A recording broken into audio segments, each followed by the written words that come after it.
Dear respected Thai, dear noble community, when we listen to the bell, we don't have to do anything. It's so wonderful.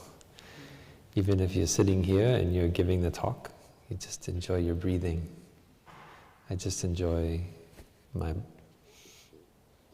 body sitting in this seat with my feet on the floor.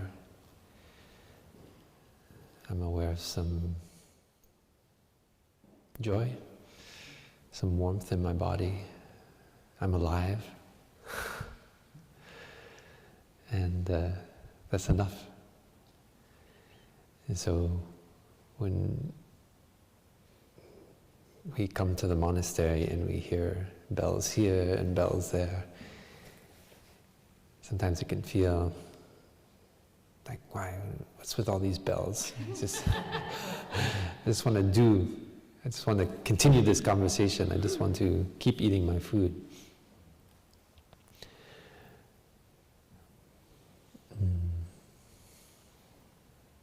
But it's such a gift, the sound of the bell. We don't have to do anything. Just come back to our breathing, come back to our body. So one of the greatest gifts that the practice has given me was clarity around what to do and what not to do. In a practice center like this, we have the bell, we have eating meditation, walking meditation, sitting meditation. And when you hear the activity bell, you just stop whatever you're doing and enjoy walking to the next activity. And that's such a gift, because out in the world we have to decide, do we go pick up that thing at Walgreens? Do we call our boss? Do we continue working a little bit more on a Friday night? And everything we have to decide. And then you can come here and you don't have to decide anything. You just, because the decision has already been made. I want to come and practice. And so you just allow yourself to go into that space of practice and just follow the Sangha. And some of us like it so much that we are still here for 18 years, 20 years. Because we realize that in this body, there's the entire cosmos. And we don't need to go out to find this or that. We're no longer mesmerized by the need to run around after things out in the world. So it doesn't mean the monks and nuns don't go out sometimes to have gelato, but we do it together. We don't do it based on our own desire, but we say, okay, we'll experience this. And we eat the gelato. There's a gelato place here in Escondido with mindfulness. And after a while you see, well, this is nice, the gelato, but I was already happy up in the monastery. And I'm not necessarily happier now that I ate just gelato. And so that's the fruit of the practice. And then somehow you find that you're not running around so much anymore.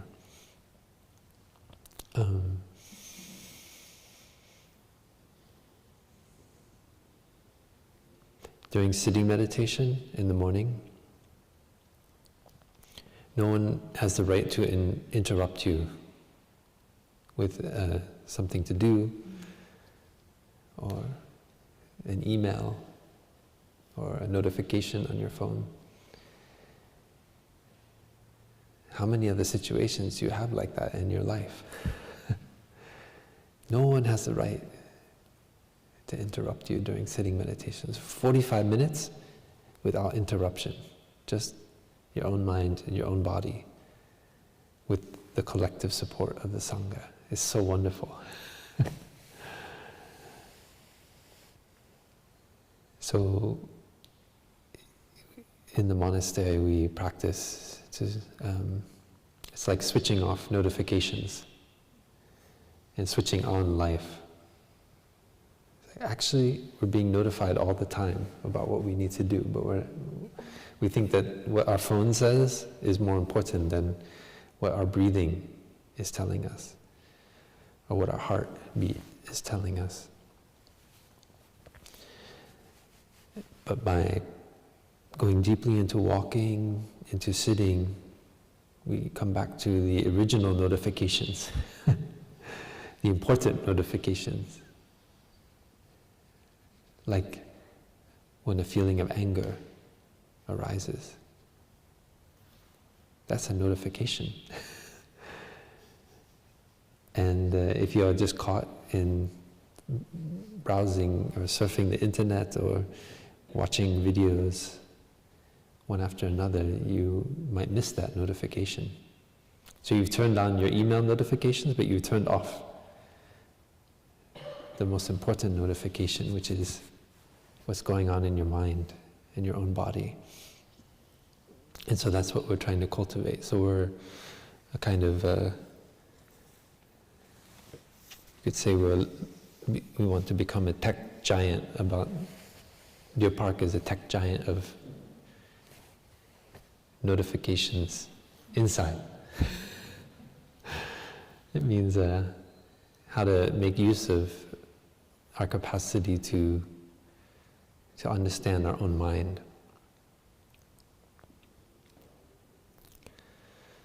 So this, we're up to the 30th tenet.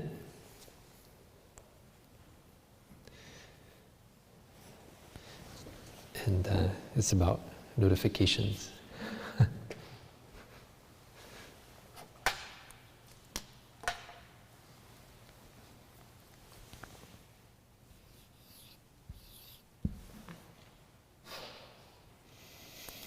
A Dharma is not a thing.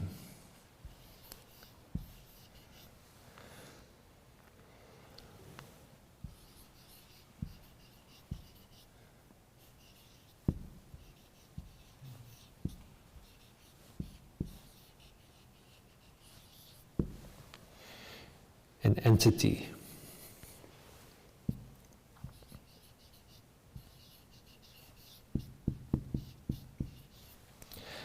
But a process.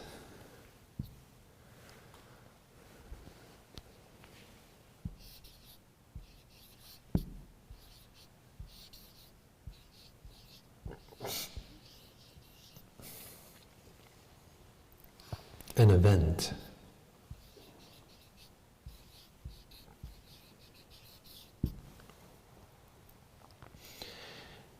And above all,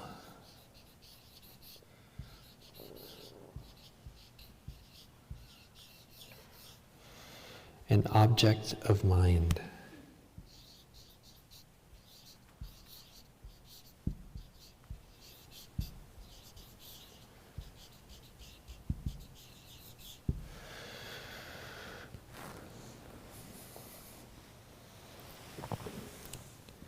So it means that everything is always changing, and what we perceive to be something static or fixed is actually also changing.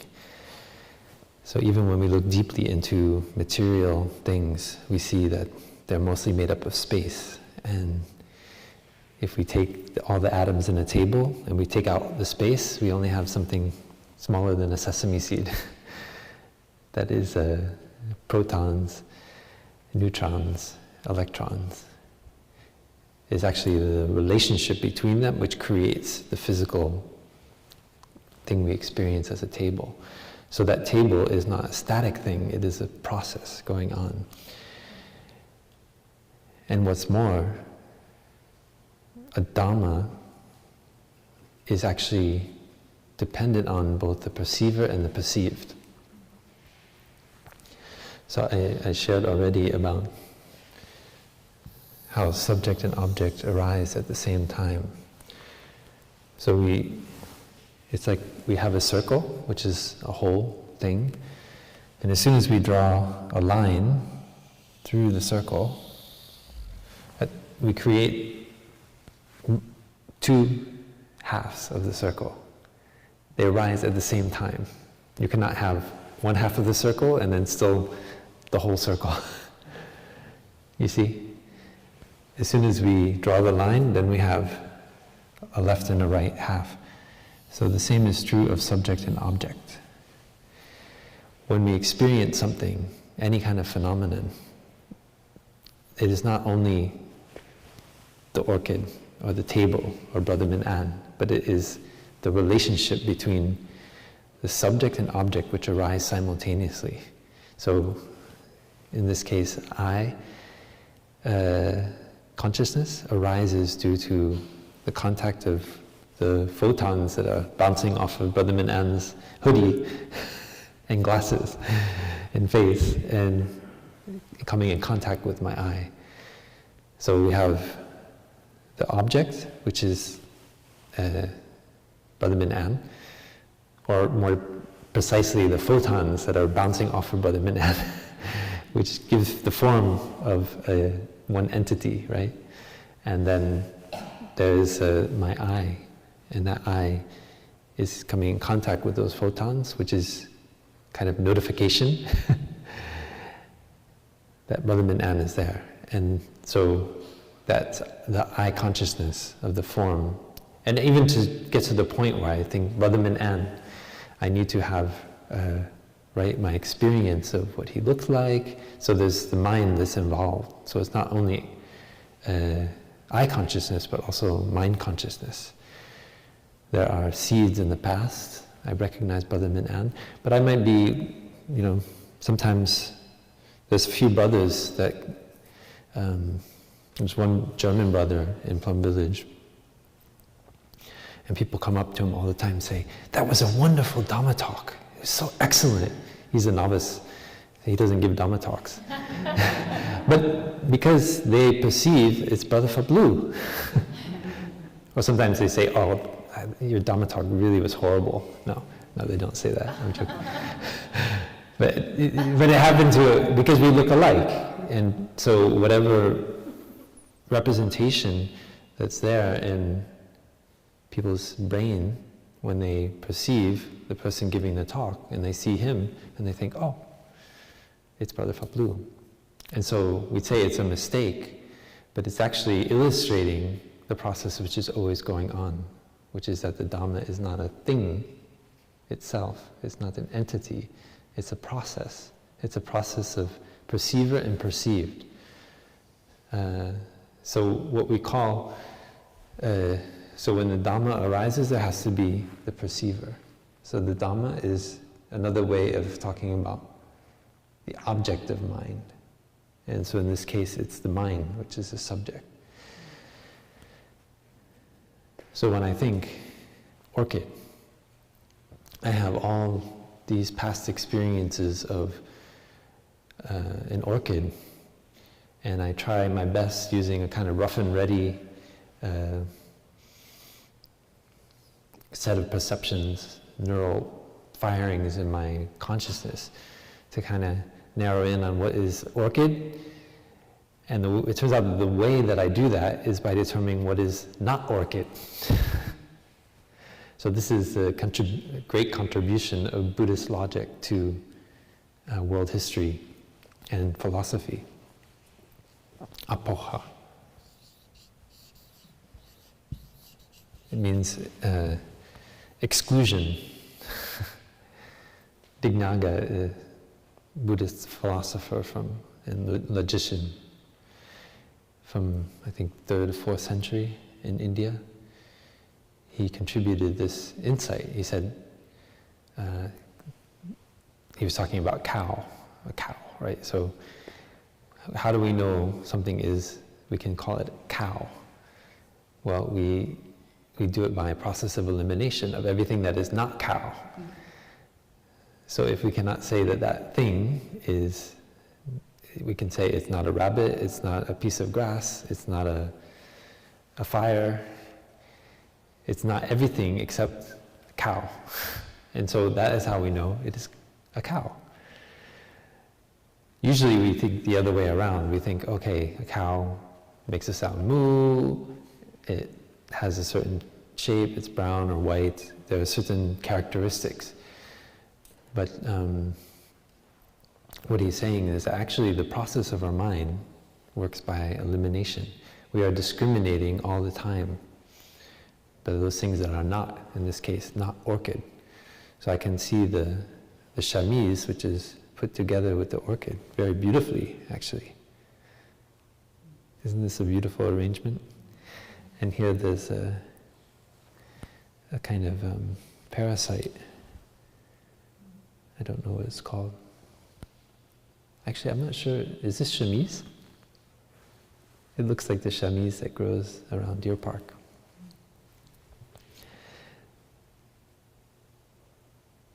So when I look at the orchid, I see a certain shape that is familiar, and I think right away my mind is saying, not tulip. I'm thinking flower because it's in a pot, it has color. And my mind is in the process of cutting away, chopping away at things that are not it. And so that is what Thai wants us to really get in this tenet, is how this process of chopping away, of discrimination, happens in our mind.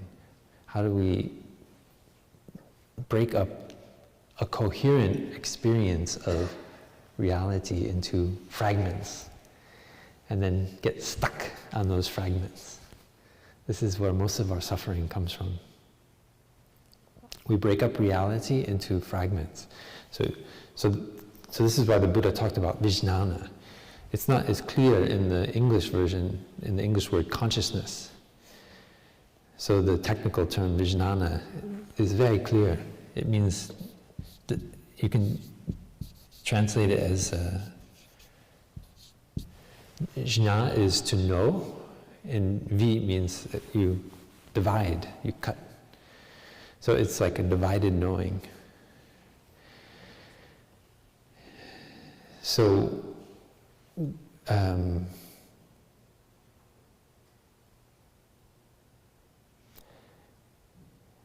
so the Buddha shared that for convention's sake, we refer to somebody as Brother Min An, or Jonathan, or Brian, or Nathan. But actually, when we look deeply, there is no self we can call Brother Min, that is essentially Brother Min An, or Jonathan, or Brian. These are just conventional designations. So for the sake of like a kind of rough and ready operating in the world, we say Brother Min An. And but if we start to believe like Brother Min An is really somebody totally different from Jonathan, this is where we get stuck, where we start to get attached to the things we like, the things we don't like, people who are pleasant to be around, people who are not pleasant, instead of learning how to develop a more, what we call equanimity, or sometimes Thai translates as inclusiveness. So equanimity means we include everything. Yeah, we don't want to get dragged away by this fragmentation that is brought about by consciousness, vijnana. We recognize it's going on and we practice not to get attached, to let go of this discrimination. And by doing that, we feel much lighter and happier. And we create less suffering for ourselves and for others. We live in a world full of racial discrimination, discrimination by gender. We are discriminating we train ourselves to discriminate from a very young age. And so when one person comes and they look a certain way, we feel so happy and joyful, and another person comes and we close up and we don't want to talk to them. What is going on there?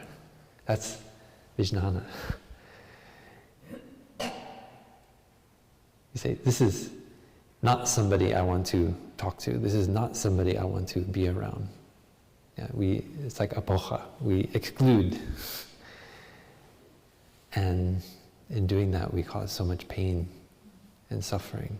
So that's why this is it seemed like a kind of technical point, but it's so important to see the Dharma not as a static thing, like a fragment, you could say, of reality, but as a process that is interconnected, that's always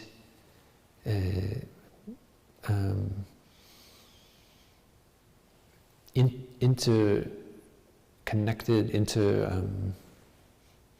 flowing with all causes and conditions. So that's why we, again, come back to things like looking at a cloud. And Thai says a cloud never dies. And what does he mean? He means that a cloud becomes the rain, it becomes the snow, it becomes the ice, it becomes the river that flows into the ocean, which then evaporates and becomes another cloud. And if we get attached to cloud as a cloud, then we miss all of that beautiful interconnection, that interflowing nature of reality. We only see it as a static thing, cloud, ice, separate things. But those terms are just designation. We call mere designation.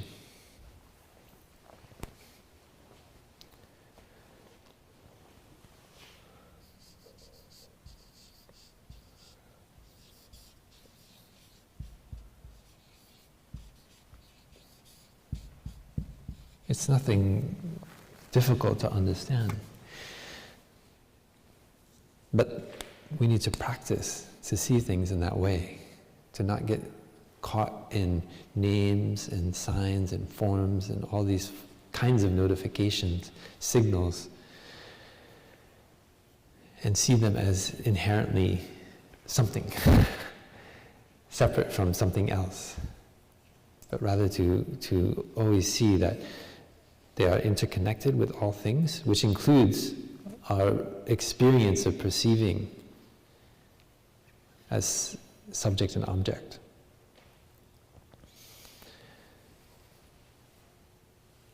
When I was, the year before I became a monk, I lived in a Zen center in Cambridge, in Boston. And there was a young Korean couple there with a little girl who was less than a year old. And I was fascinated by how they were raising that girl. As soon as young baby, she could grasp onto things. They would put things in her hand, and then they would bring her over, and then and she would hold out the thing, and then you take it from her.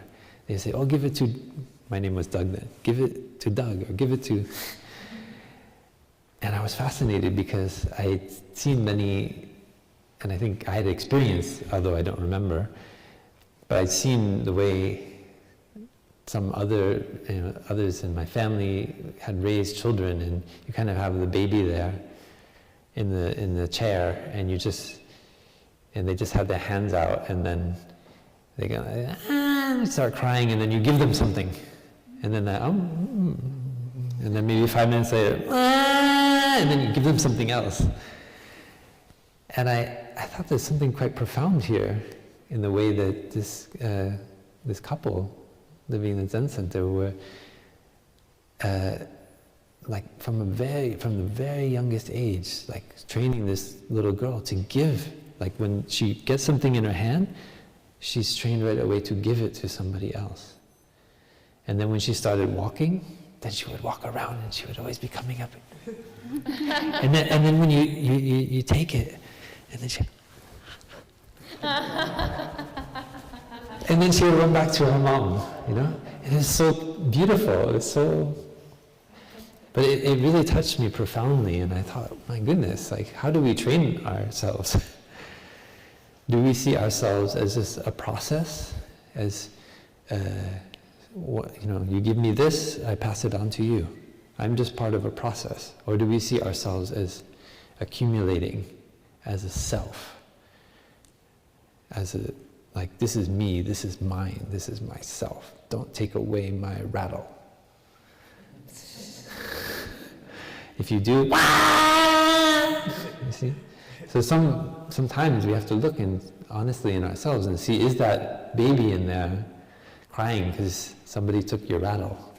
Or your what do you call the? Pacifier. What a great name. The non-pacifier. It's like, put this in your mouth. Somebody takes my pacifier. I'm not pacified anymore. So what is it? How do we need, what is it within us that identifies with this thing? Because once the pacifier is out of our field of vision, right? If you try with a baby, you put it behind the back, and they don't have that sense of, like, what do you call it? A consistency of, huh? Object memory, yeah. Permanence. Object permanence, thank you. Thank you. To remember my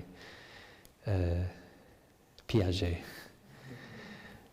Object permanence, so you put it behind the back, and that's why it's so fun with a baby. I always go up to the little babies, and then you put your, it's very fun if you try, you put your hand over your face. Like this.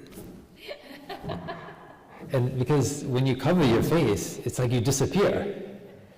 You don't exist anymore, and it's so shocking to them because you make your face suddenly appear and then disappear. It's like, where did the face go? Because there's no sense of object permanence yet. So yeah, so somehow when it disappears, everything's fine. Yeah, very quickly, usually the baby will forget about it. But as long as you're holding it there and they don't have it, I mean, not always, but this is something I play with sometimes when we have kids come to the monastery. I want to see, I'm doing an experiment.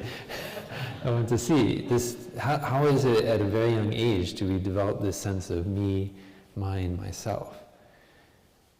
And it's actually, what I observe is the creation of a lack.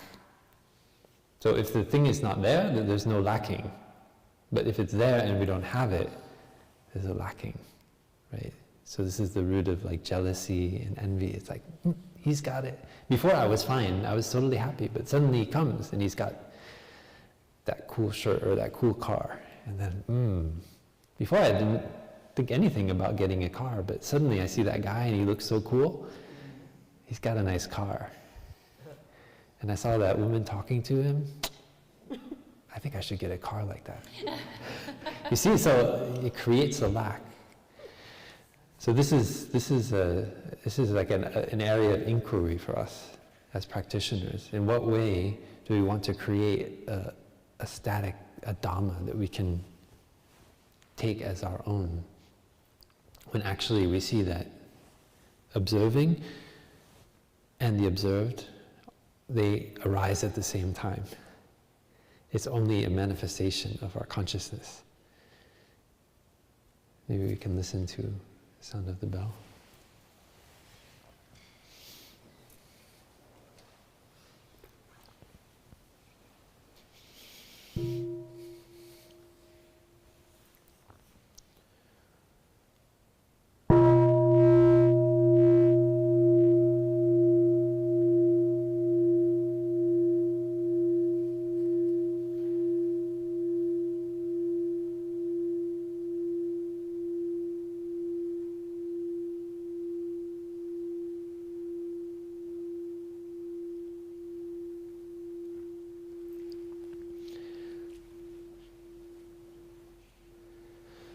So this is so important. Where's my marker? No, I'm checking. Object permanence.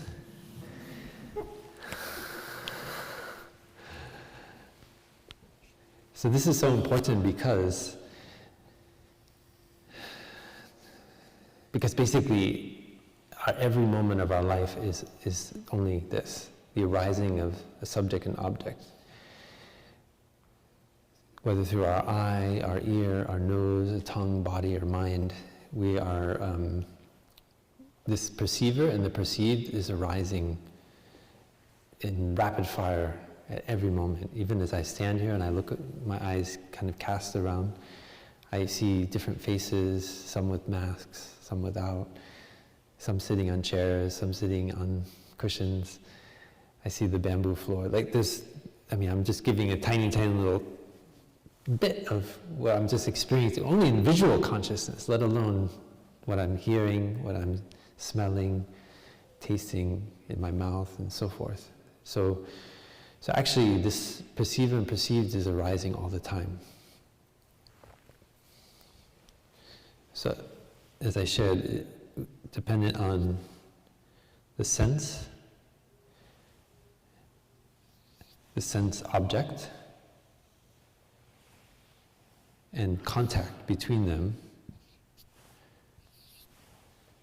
consciousness arises. This is the kind of basic teaching the Buddha gave over and over again to help his students to become free from their attachment.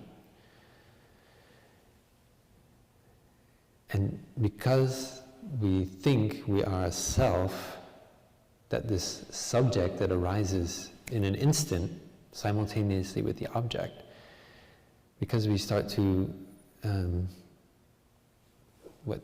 Buddha is kind of like a feedback loop that happens where we keep attending to the same objects over and over again, so that subject and object is arising in succession over and over again. So we start to affix ourselves to certain qualities, certain ideas, certain concepts of ourself. That becomes an attachment. And then when reality no longer corresponds to those qualities, when we see that there's a dissonance between how we perceive ourselves and how others perceive us, for example, then we suffer. And so what he wanted to do is help us to get out of seeing ourself as a thing or an entity, but rather as a process.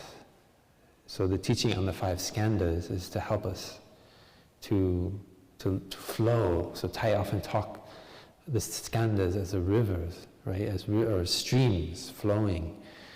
Our body, our feelings, our perceptions, our mental formations and consciousness are always flowing.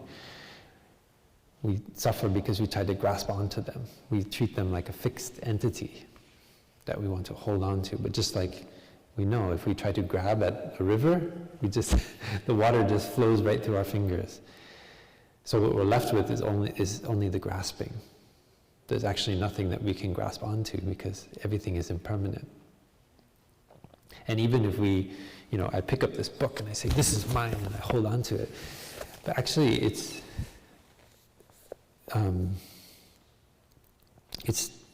my idea of the book, my concept, as a perceived object, which I'm grasping onto. It's not the book itself. You see, it's what I attribute to the book, my emotion, my pleasant feeling. That I'm not promoting this book, but I'm trying. Whatever it is an object that we hold on to. We are reinforcing in our mind pleasant feelings. I have this, you don't have it, right? Just like the child, who somebody comes and takes their toy. Ah, Mommy, it's my toy.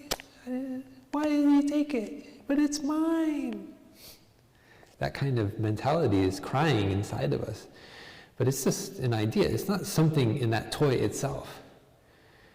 There's something that wants to possess, that wants to create something permanent we can hold on to in the midst of flow and impermanence. So that's why the Buddha wanted to reinforce this teaching over and over again. You have I, and you have the form. When the I comes in contact with the form. I mean, now we would, we know more about the nature of light, so we know that we perceive, for example, color it means that something absorbs every other color except that one. And so that's why we perceive it as purple, because it's reflected off. All the other wavelengths are absorbed. And so actually it's not the flower that we're perceiving, but there's actually the photons which are bouncing off. Mainly the purple ones, because they're reflected, they're not absorbed by the orchid. But for the purpose of simplification, we say, okay, in contact with form, instead of the photons that are bouncing off the form. And for simplification, we say eye, instead of like retina. But it still functions pretty solidly, even after 2,600 years. I comes in contact with form, and that gives rise to I consciousness.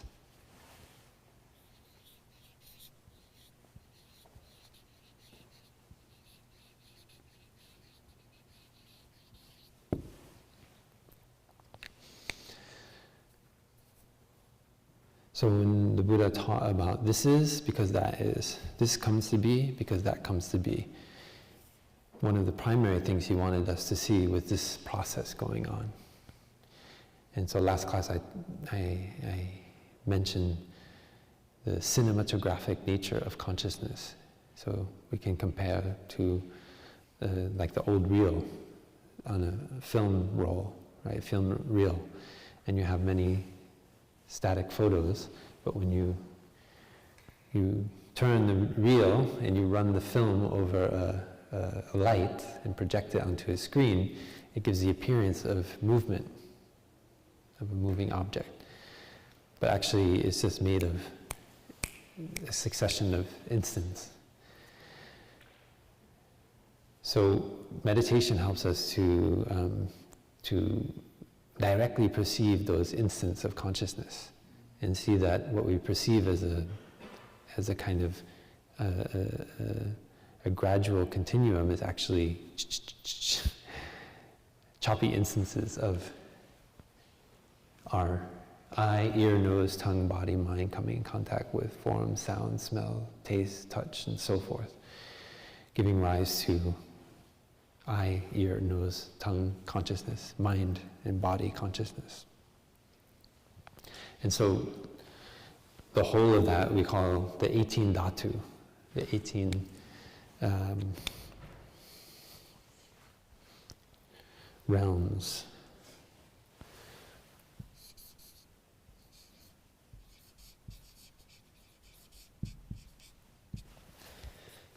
And of course there are things, so it means 6 times 3, so eye, ear, nose, tongue, body, mind, form, sound, smell, taste, touch, object of mind, dhammas.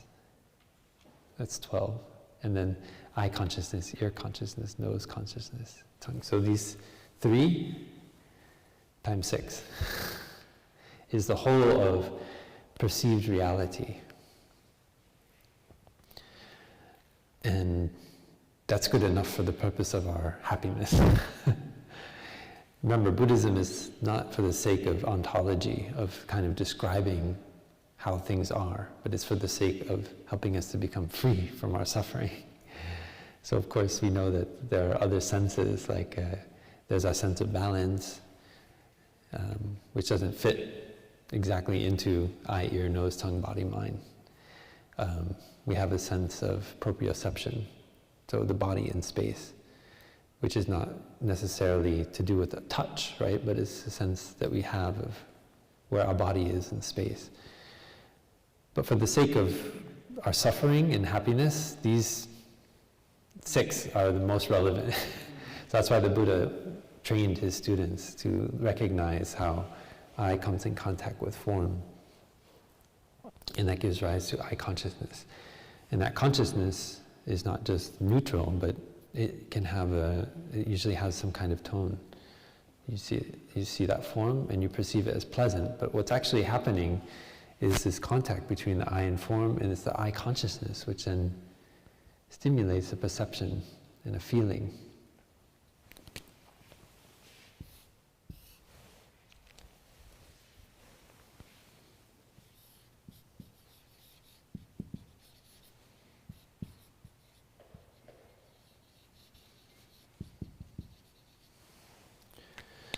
It's like, that feels pleasant.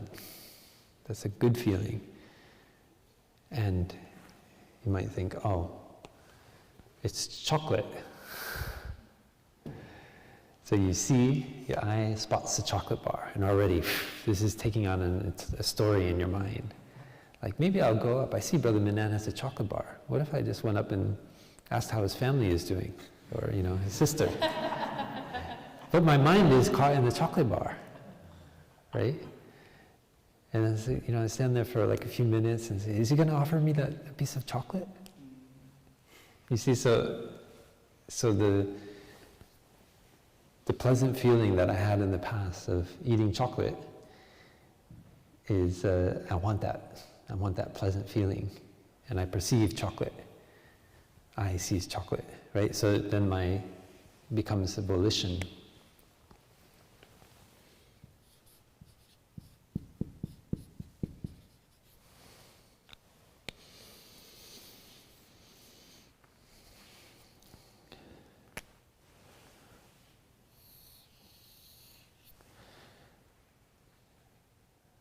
And that vision, that volition, leads to attention.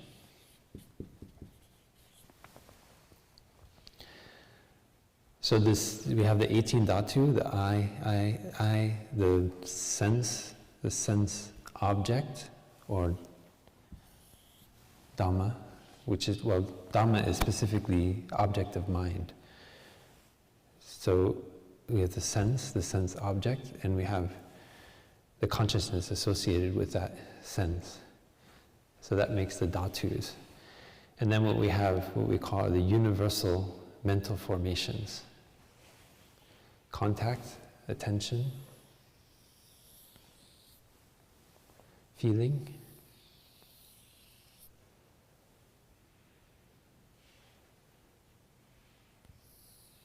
perception, and volition.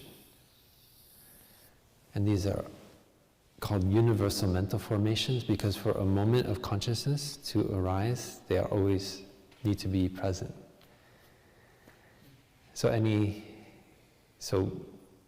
hundreds of times a second, we're having our sense, whether our mind, our eyes, nose, are coming in contact with forms, sounds, smells, tastes, touch, object, and mind, giving rise to eye consciousness, where with a feeling, tone, and a perception.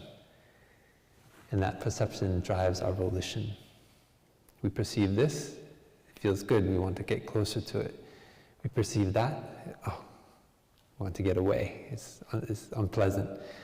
So our volition is, so usually it's an action of attraction or repulsion.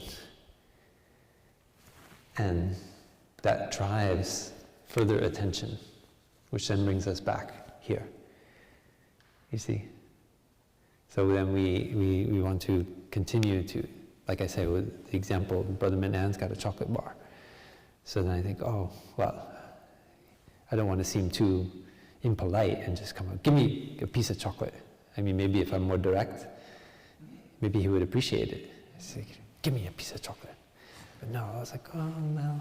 Okay, I'll continue to pay attention to that chocolate.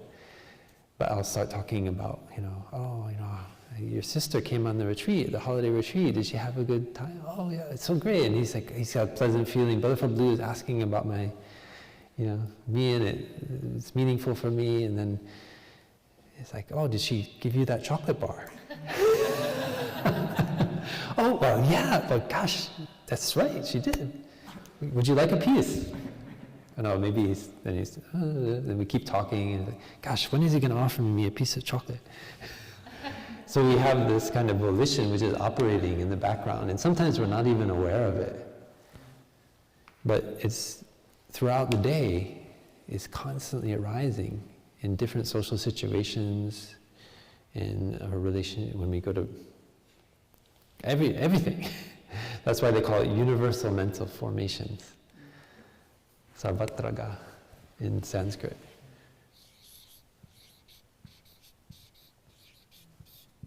This class we're having fun learning Sanskrit terms. Yeah, John. Do you happen to know the Sanskrit for volition? Cetana. And is that the same as in the four nutriments? Yes, yes. Mm-hmm. That's right. Yeah, it's a kind of nourishment, which, so, right, volition is a kind of nutriment which is then driving where we're putting our attention. So you usually think it's just me. I'm paying attention to that.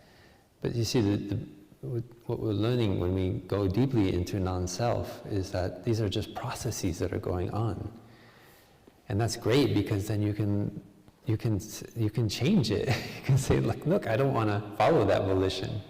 That volition is not me. So you come to the monastery, you practice walking meditation, sitting meditation. You're cultivating new kinds of volition.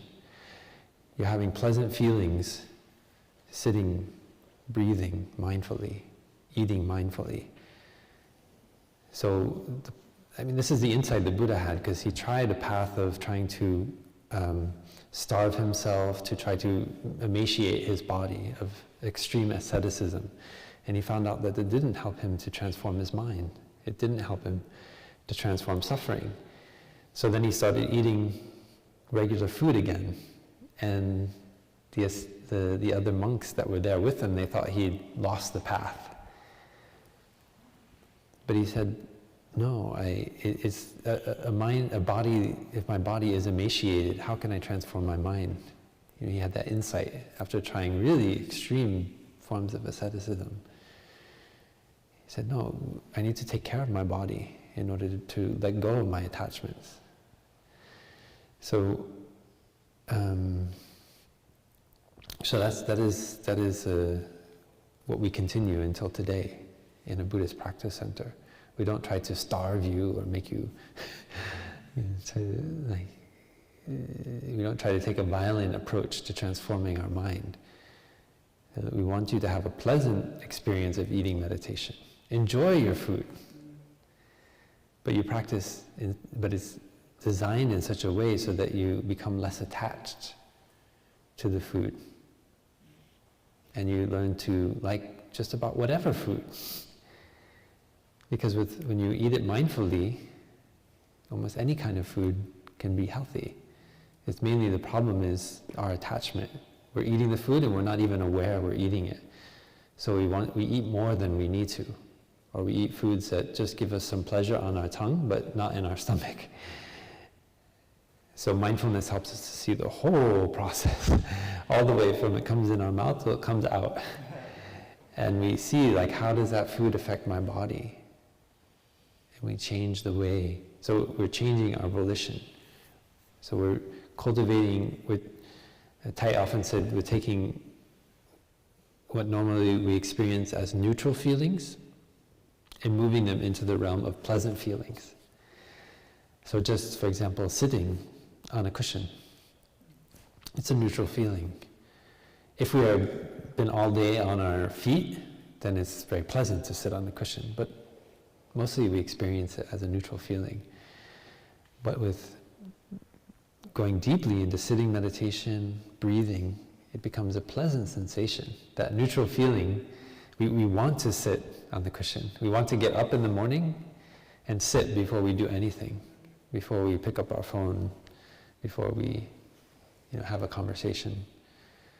Because we know that leads to a calm mind throughout the day, where we'll be able to observe this process going on and not get carried away by our dramas, our stories that we create.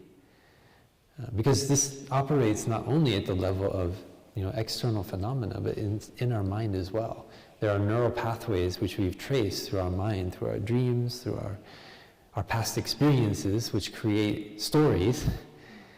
And we use those stories to strategize how we're going to go and how we're going to interact with people in order to, I mean, we laugh when I talk about the chocolate bar and Brother Min An, but actually we laugh because actually you see in some way we go through our day just trying to get things from people, but not having them figure out that we're trying to get it from them because of our attachment.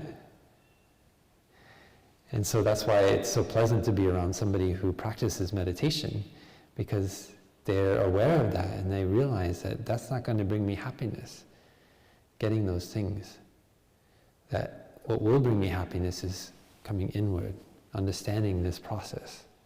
Just stopping, coming back to my breath. So we hear the bell, we stop, we come back to our body. We see that just breathing, standing here is already enough. And we keep doing that over and over until it becomes a habit. So the neutral experience of just standing there with the bell and breathing becomes a pleasant experience. And so then our volition is, we're cultivating a positive volition, a nutriment, which is then bringing us, we come back to Deer Park. We are here and then we come back. We come back again. But not only have to come to Deer Park, right? Deer Park is a training ground. But wherever we are, we come back to our breath, come back to our step, come back to the present moment, and experience it as a pleasant moment, not something we want to run away from. You can listen to a bell.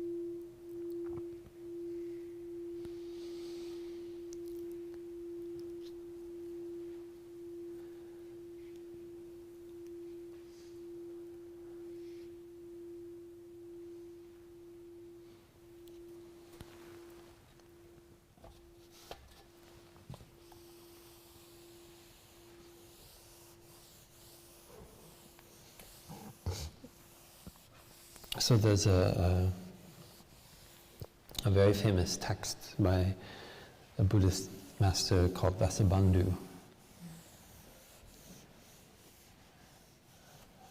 called we translate as, Thai translates it as 30 verses on manifestation only. Jimshika Vijnaptikarika. And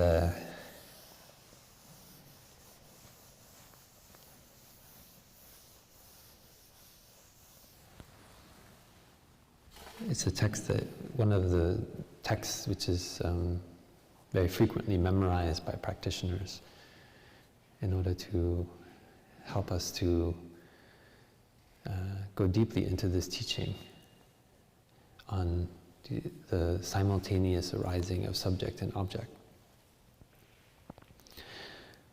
And Thai pointed out 2 verses in particular which are relevant for this.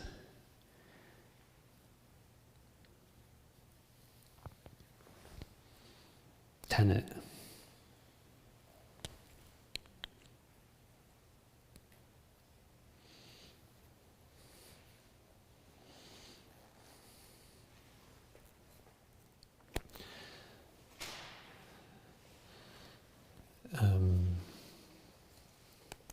So the 30 verses starts with a interesting verse. Dharma upacharo hi vividoya pravartate. So self and dharmas, the metaphor of self and dharmas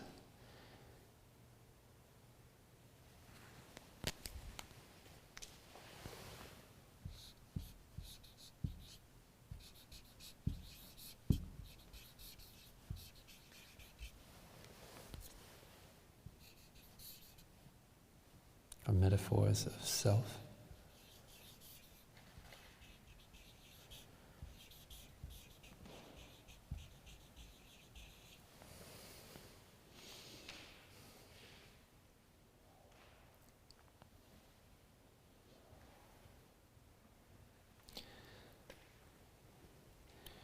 which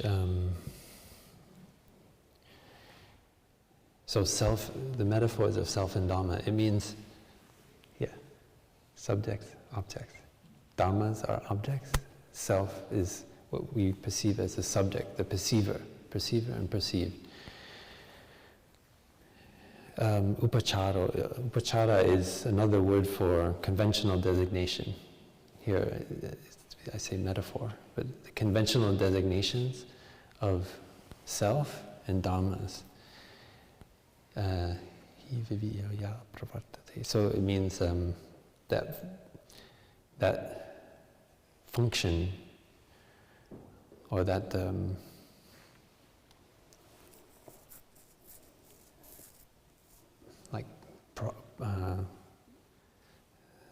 take that process in various ways, you could say. Pravartate is kind of like they're going on in various ways.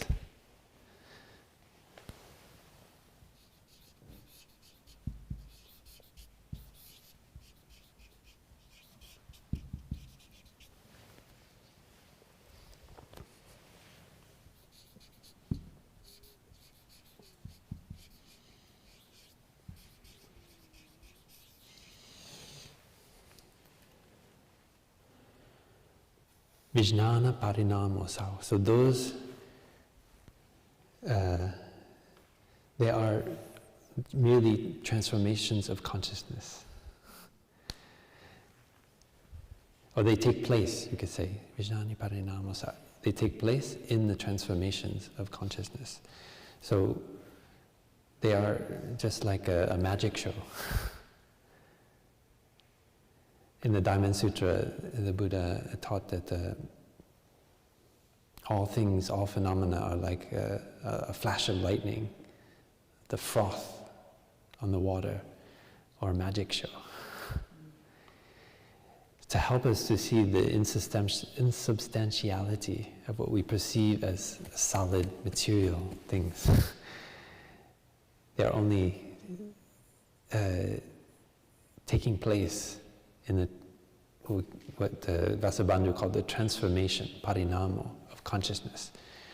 It means that it's always changing. Consciousness is not a fixed thing. He wanted you to make sure you don't mistake consciousness for a self, but see it as an ongoing process as well, that's always transforming, based on this arising of subject and object, perceiver and perceived. It's always changing. So impermanence applied not only to the object of consciousness, but to the subject of consciousness as well.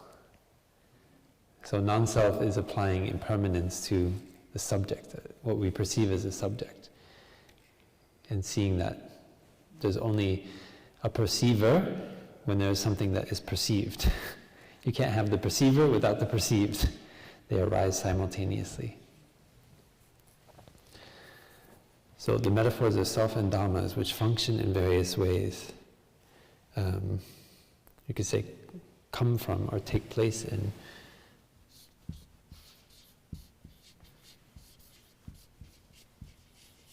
the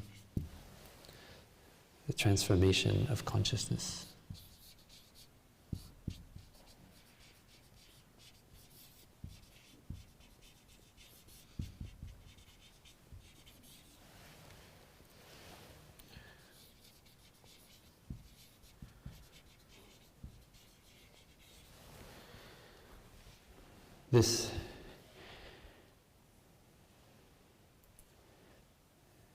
These transformations have three kinds.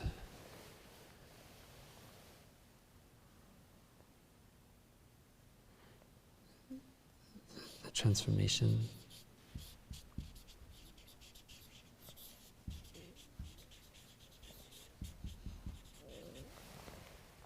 or you could say it's threefold.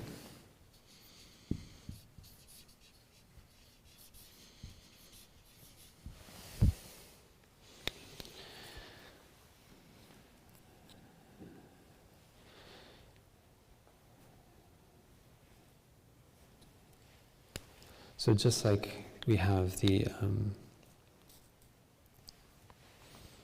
this threefold relationship of the sense object, and the sense consciousness. So similarly, we have manas,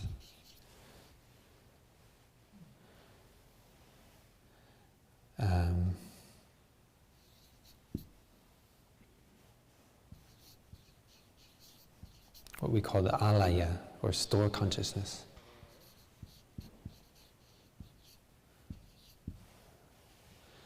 So this is you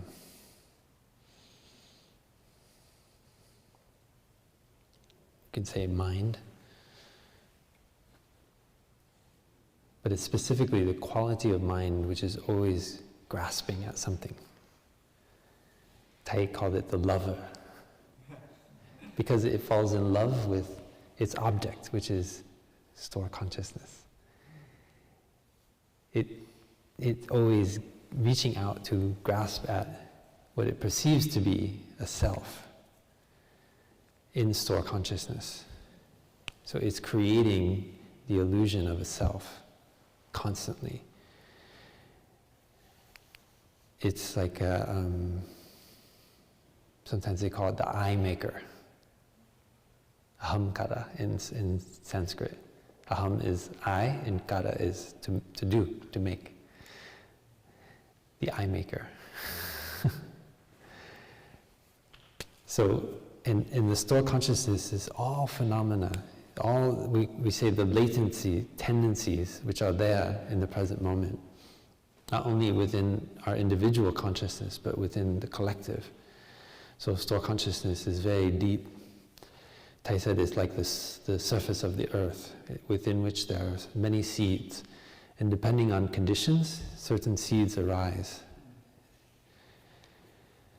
So when we touch the seed of joy, then joy arises in mind consciousness. So the mind, manovijnana.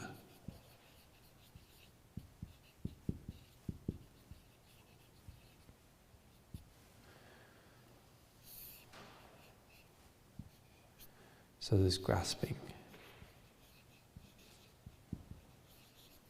Sorry, it's only going one way. This way. So manas is grasping at the latent tendencies, or what we call seeds, bija, the seeds in the store consciousness. And it wants to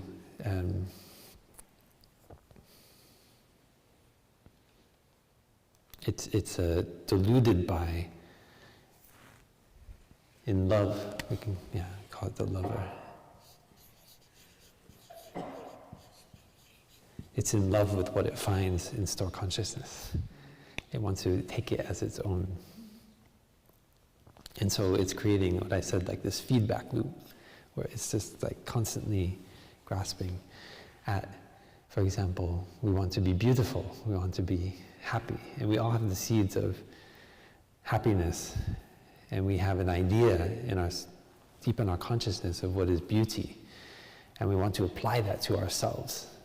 So we get this kind of makeup. We stand in front of the mirror. We change our hair. We change our body in order to correspond to that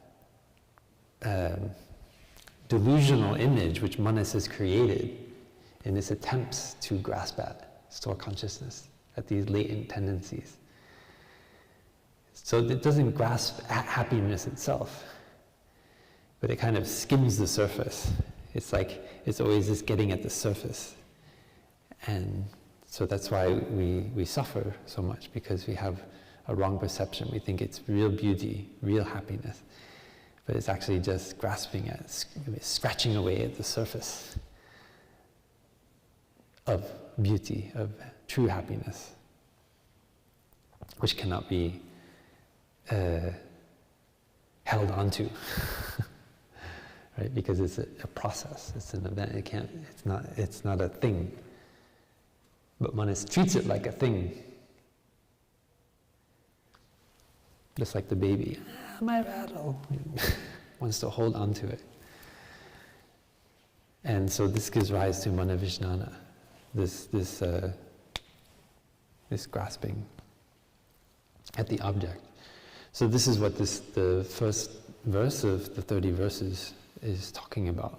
The three transformations of consciousness. They actually are all inter-are with each other. They're just different transformations of the same processes going on. Sometimes it manifests as manas, sometimes it manifests as store consciousness. Sometimes it manifests as mind consciousness.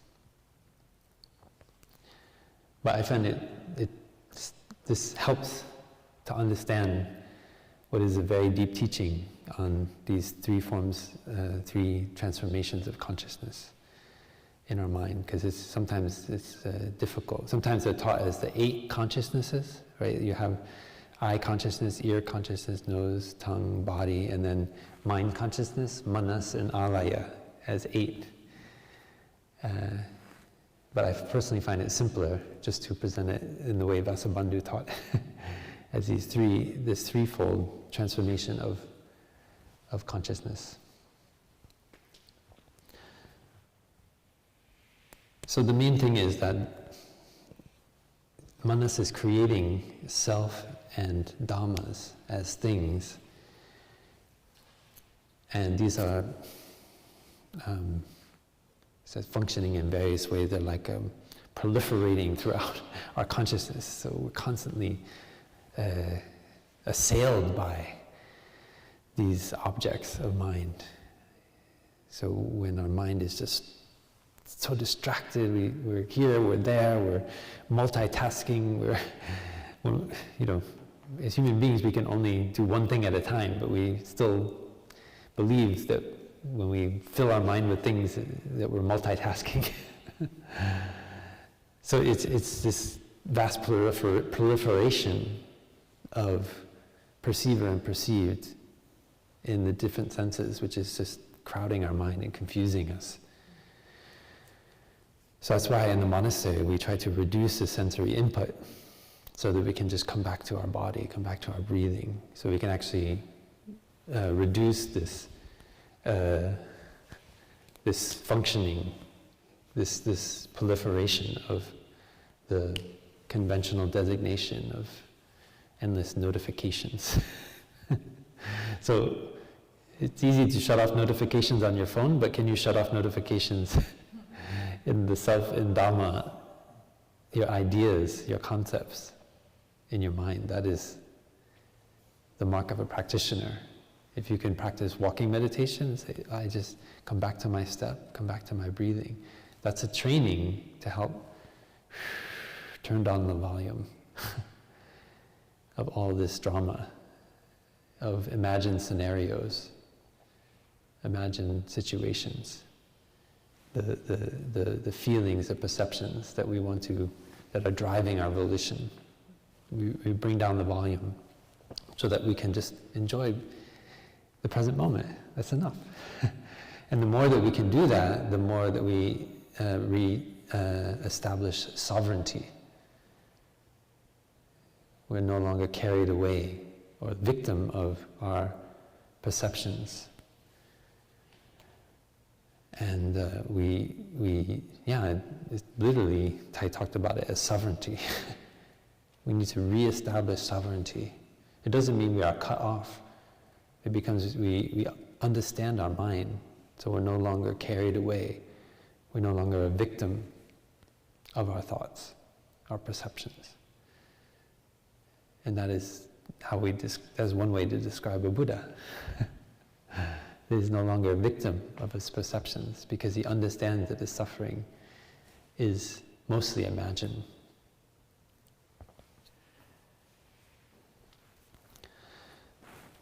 And there's one more verse just before we finish.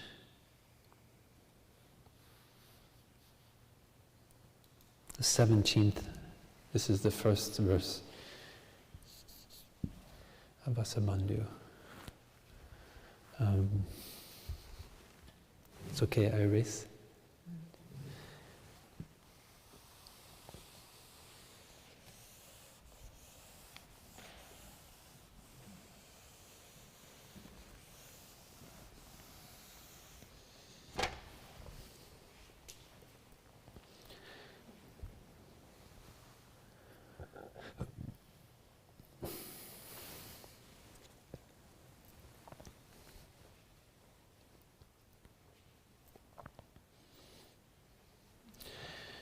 consciousness, so verse 17.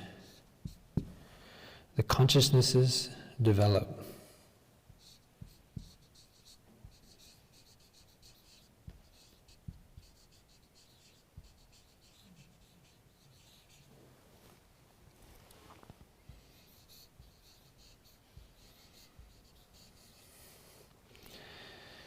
As discriminator and discriminated, or perceiver and perceived. But here it's a bit stronger in discrimination. The Sanskrit term is vikapyate, to discriminate and discriminated.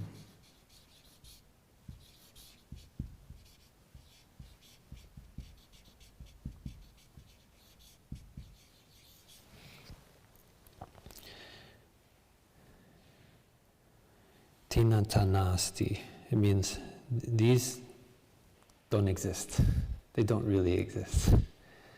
The discriminator and discriminated are just manifestations. They don't exist.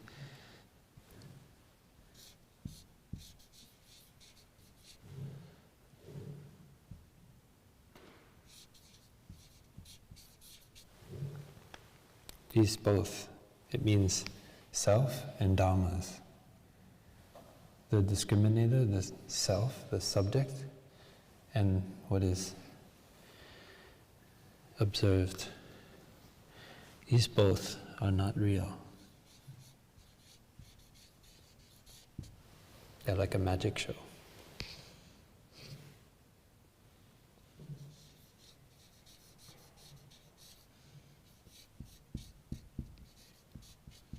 It means they cannot exist by themselves. They can only arise simultaneously at the same time.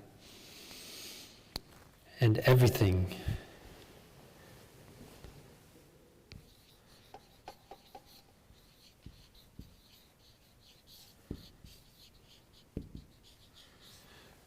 is mere manifestation.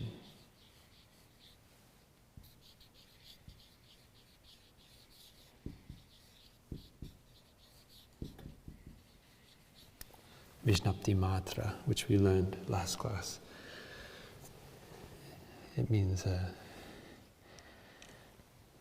when we look deeply into this nature of the subject and object,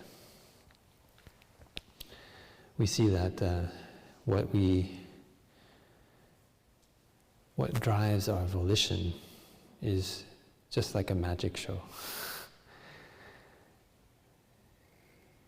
It is a magic show of our experiences, of feelings, perceptions in the past, in the present moment. And as we move through this world of other living beings, of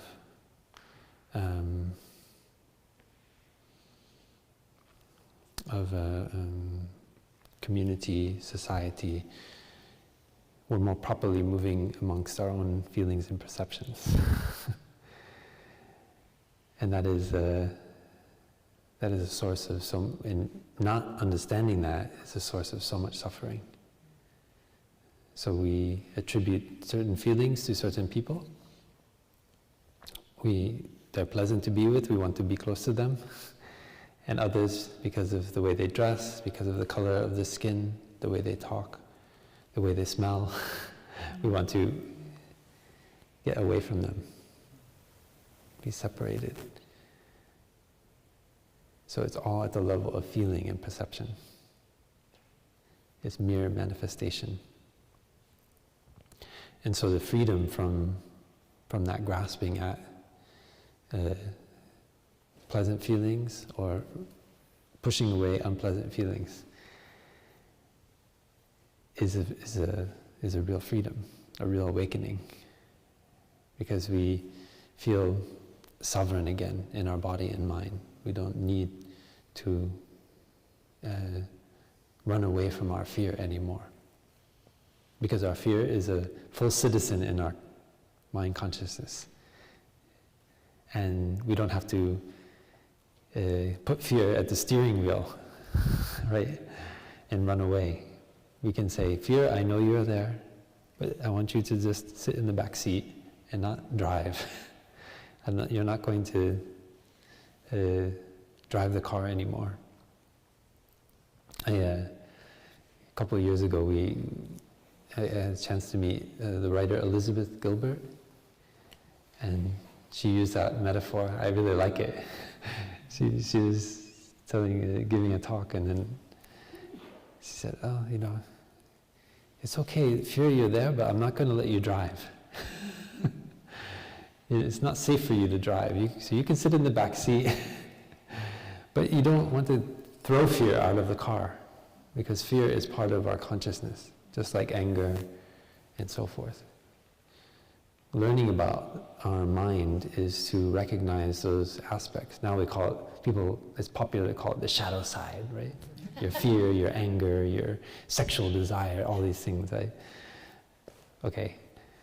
It's neither shadow nor light, right? It's all just experience that's going on. And when we become free from ideas like light and darkness, sacred and profane, then we learn to embrace everything. So for the sake of our practice, we see fear and anger as unwholesome mental formations, and happiness and joy as wholesome mental formations. But as we go deeper, we don't need to separate between wholesome and unwholesome, because we just see directly the experience of anger, directly the experience of fear, and then we know what to do. So that is the wisdom of non-discrimination, nirvikalpa jnana, where anger becomes a form of awakening. Happiness also. Everything is, because we look at it we shine the light of mindfulness on all things. And it's called the mirror of great wisdom. So we can transform our anger, our jealousy, our fear into awakening. But that's a topic for another day. We already have gone a little bit over time today. So thank you for your practice and your listening. And we'll continue the class maybe in around the end of February, something like that, when we start our schedule again. So thank you for your listening, and we'll finish with 3 sounds of the bell.